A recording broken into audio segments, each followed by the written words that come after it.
11ই September bank ধর্মঘটের ডাক দিয়েছে United forum of bank union. United forum of bank ইউনিয়নের তরফে সেপ্টেম্বরের 11 তারিখে ব্যাংক ধর্মঘটের ডাক দেওয়া হয়েছে। কথা বলবো রুমা পাল আমাদের সঙ্গে রয়েছে। রুমা, কি কারণে এই ব্যাংক ধর্মঘটের ডাক? দেখো, পারফরমেন্স লিঙ্কড ইনসেন্টিভ অর্থাৎ পিএলআই যে স্কিম ছিল সেক্ষেত্রে চূড়ান্ত বৈষম্যের জেরেই কিন্তু ব্যাংক ধর্মঘটের ডাক ইউনাইটেড ফোরাম অফ ব্যাংক ইউনিয়নের।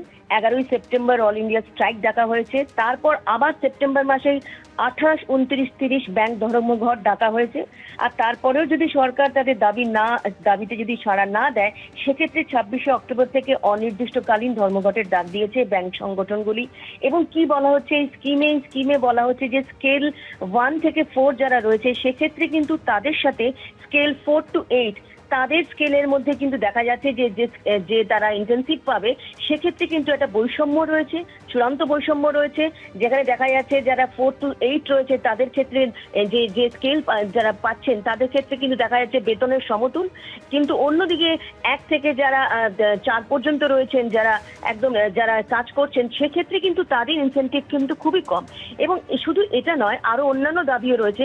তবে এই দাবির পরিপ্রেক্ষিতে কিন্তু তারা 11ই সেপ্টেম্বর এই অল ইন্ডিয়া স্ট্রাইক ডেকেছে। আজকে মুম্বাইতে বৈঠক ছিল all India United forum of bank ইউনিয়নের, তারপরেই কিন্তু সিদ্ধান্ত নেওয়া হয়েছে। এরপর দেখার সরকার কি করে। ধন্যবাদ।